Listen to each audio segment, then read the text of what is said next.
Hai guys, selamat datang di channel Enkun. Fans Botak Berjubah bisa merapat, karena di video kali ini kita akan membahas lanjutan cerita One Punch Man. Setelah Fubuki yang mengingat pertarungannya melawan Psychos, tepatnya setelah berakhirnya pertempuran melawan Asosiasi Monster. Lebih tepatnya kita akan mereview manga One Punch Man versi Murata, chapter 176, yang bersumber dari website OPM atau forum Reddit. Buat kalian yang belum lihat review chapter sebelumnya bisa keliling di deskripsi, atau bisa juga keliling di pojokan atas video ini ya. Dan buat kamu yang cuma ngikutin animenya atau tidak mau kena spoiler, Enkun sarankan mending stop videonya aja dari sekarang.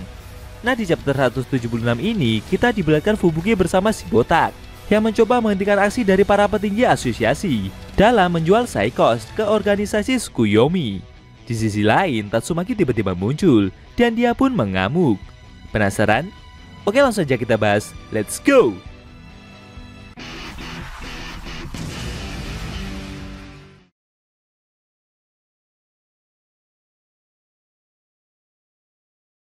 Di awal scene, kita diperlihatkan Fubuki yang mengingat masa lalunya saat masih berada di bangku sekolah dulu. Waktu itu, Psychos merasa senang karena anggota di dalam grup mereka semakin bertambah. Menurutnya, demonstrasi yang sebenarnya lebih efektif daripada penjelasan dalam hal kekuatan psikis. Sambil duduk di sebelah pimpinannya tersebut, Psychos merasa jika sepertinya tidak lama lagi, perkumpulan supranatural mereka akan dapat mengontrol dunia, khususnya dari balik layar.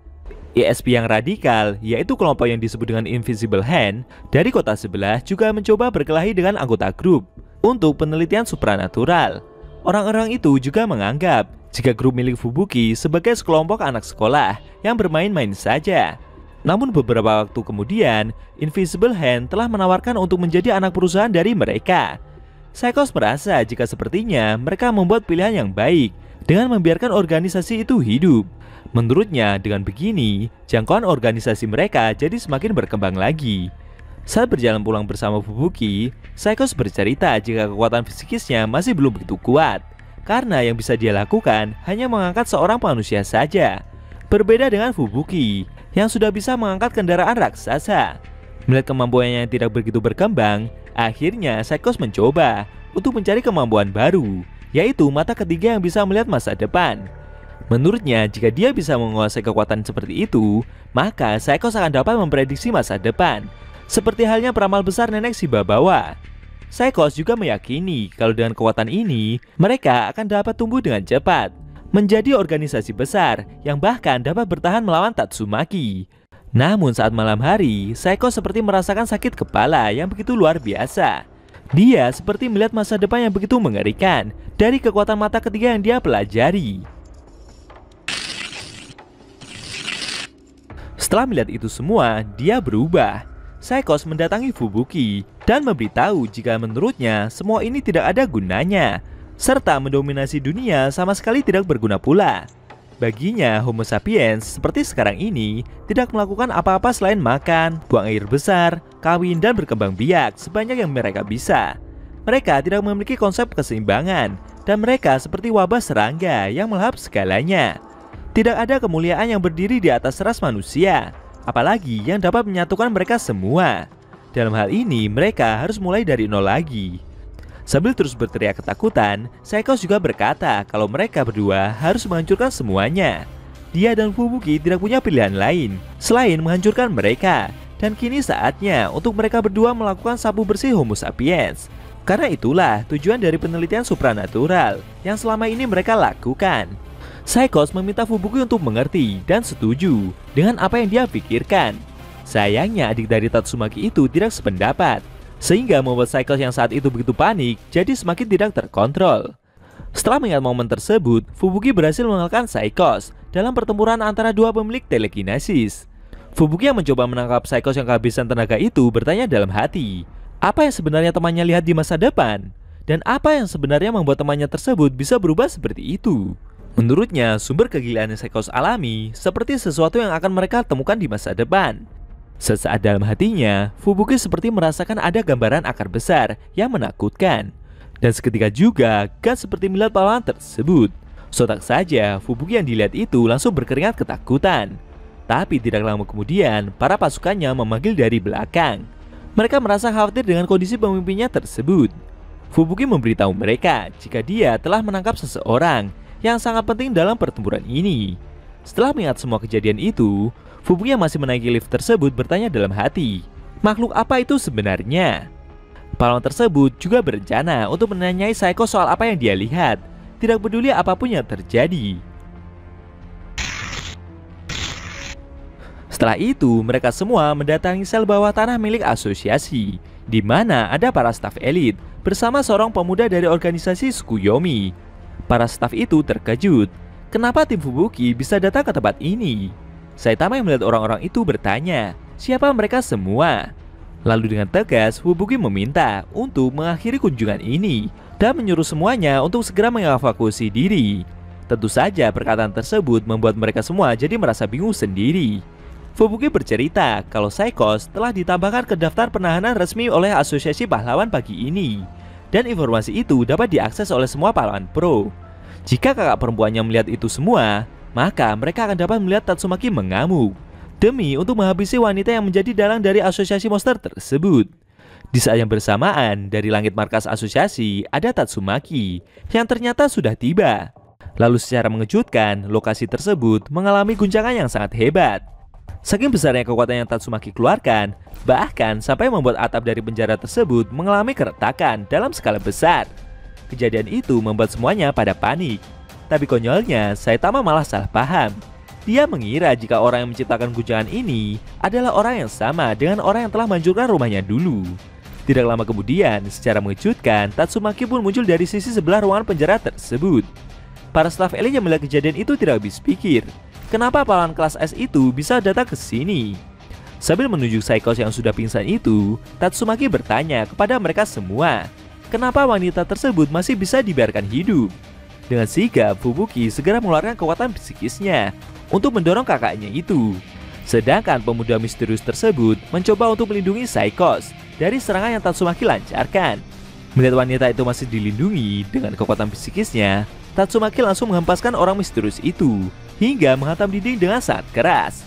Fubuki kembali memperingatkan para staf tersebut untuk segera mengevakuasi diri, karena dia dan para anggotanya akan mencoba menahan kakaknya sebisa mungkin.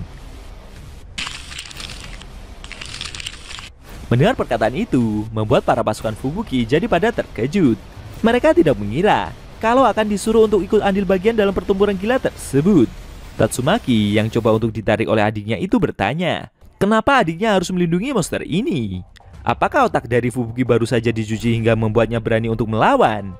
Sesaat, Fubuki mengingat momen beberapa hari yang lalu. Tepatnya saat kedua bersaudari itu makan malam bersama.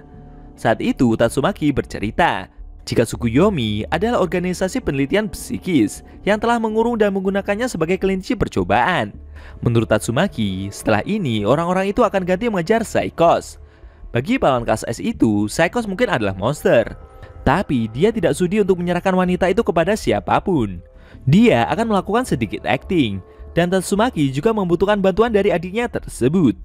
Fubuki yang mendengar hal itu bertanya balik, apakah kakaknya sedang berencana untuk melindungi tamannya itu? Sambil makan, Tatsumaki menjawab jika dia memiliki alasan sendiri kenapa harus melakukan itu semua. Oke, kita balik lagi ke pertempuran inti ya guys. Secara mengejutkan, pemuda dari organisasi Tsukuyomi itu malah menyerang para staf elit yang sebelumnya mencoba untuk kabur dan membuat mereka semua pingsan. Tidak sampai di situ, dia juga menghancurkan semua kamera CCTV yang ada di ruangan tersebut. Sambil berdiri mengeluarkan aura kekuatan psikisnya, pria itu berkata, jika dengan kemunculan dua gadis bersaudara tersebut, souvenir yang akan dia bawa bisa bertambah. Sambil menunjukkan tatapan emosinya itu, Tatsumaki merasa tertantang. Menurutnya, organisasi tersebut seperti sudah ada sedikit kemajuan dalam pengembangan paranormal buatan. Fubuki yang melihat pemuda itu bisa berdiri merasa jika orang tersebut sepertinya memiliki kekuatan di atas rata-rata para pengguna psikis pada umumnya. Sedangkan si buta yang merasakan hembusan angin dari pertarungan yang terjadi mengeluh karena kedatangannya ke sini untuk memarahi orang yang telah menghancurkan rumahnya. Tapi sepertinya orang-orang ini tidak mengenal kata maaf di dalam kamus mereka. Ditambah lagi, mereka semua yang memiliki kekuatan psikis hanya bisa menghancurkan barang-barang saja. Sambil terus mendorong kakaknya tersebut, Fubuki merasa bersyukur jika si botak bisa ikut bersamanya. Dia mengakui kalau Saitama memiliki kekuatan yang begitu besar. Menurutnya, si botak sudah melakukan hal-hal gila selama ini. Dan dia juga merasa yakin kalau orang yang telah mengalahkan Garo adalah Saitama seorang. Tapi si botak menyanggah jika sebenarnya dia sendiri tidak ingat dengan kejadian tersebut. Fubuki bercerita kalau sebelumnya dia juga pernah bertarung melawan orang itu. Makanya dia bisa tahu. Menurutnya, Garo adalah seseorang yang telah mencapai puncak. Setelah berhasil menjatuhkan orang itu, si botak mungkin telah naik menuju ke puncak juga. Fubuki bisa memprediksi itu semua karena dia adalah seseorang yang telah menyerah untuk mencapai puncak tersebut. Lalu, benturan serangan antara Tatsumaki dengan pemuda dari organisasi Tsukuyomi itu semakin keras. Saking kerasnya, bahkan membuat lantai ruangan sampai terbelah. Kebetulan, lantai yang terbelah itu adalah tempat di mana si botak berpijak. Tentu saja, hal tersebut membuat Saitama langsung terjatuh. Fubuki yang melihat kejadian itu terkejut. Namun secara mengejutkan, lantai terbelah itu kembali tertutup, sehingga membuat Saitama terkubur di dalamnya. Tapi ternyata si botak jatuh ke lantai dasar dari markas asosiasi. Lokasi tersebut adalah tahanan dari para monster yang selama ini pihak asosiasi tangkap. Dan monster-monster itu memiliki level bencana iblis. Para monster merasa senang. Menurut mereka, setelah listrik padam, secara tiba-tiba makanan malah jatuh. Monster lainnya juga tertawa. Menurutnya, mungkin asosiasi memiliki makanan pembuka sebelum mereka semua keluar dan membunuh setiap orang yang tinggal di dalam markas ini. Si botak yang dikepung itu merasa bingung dengan kondisi yang dia alami. Pihak asosiasi seperti menyimpan para monster ini sebagai hewan peliharaan. Dengan kondisi seperti ini pun, menurutnya bukan masalah besar lagi untuk memelihara 1 atau 2 anjing di dalam apartemennya. Yang dimaksud ini Black Sperm sama Anjing Rover ya guys. Apa yang akan terjadi selanjutnya? Apakah si botak bakal ngebantai monster-monster itu? Kayaknya iya sih. Lalu bagaimana kondisi dari pertempuran antara Tatsumaki, Fubuki, dan pemuda dari organisasi Tsukuyomi yang berada di atas tersebut? Sayangnya, scene cerita manga One Punch Man versi Murata chapter 176 telah berakhir.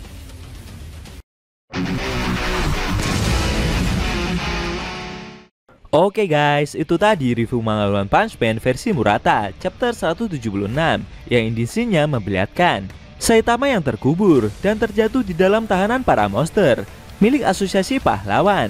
Bagaimana menurut kamu? Jangan lupa tinggalkan komentar kalian ya. Kalau mau nonton review sebelum atau selanjutnya bisa keliling di deskripsi. Linknya udah Mimin taruh di sana kok. Buat kalian yang punya Instagram atau TikTok, jangan lupa follow Mimin juga ya guys. Oke? Tekan like kalau suka sama video ini dan dislike kalau nggak suka. Jika ada kata-kata dari Enku yang kurang pas, Enku mohon maaf. Dan sampai bertemu di video review manga One Punch Man versi Murata selanjutnya.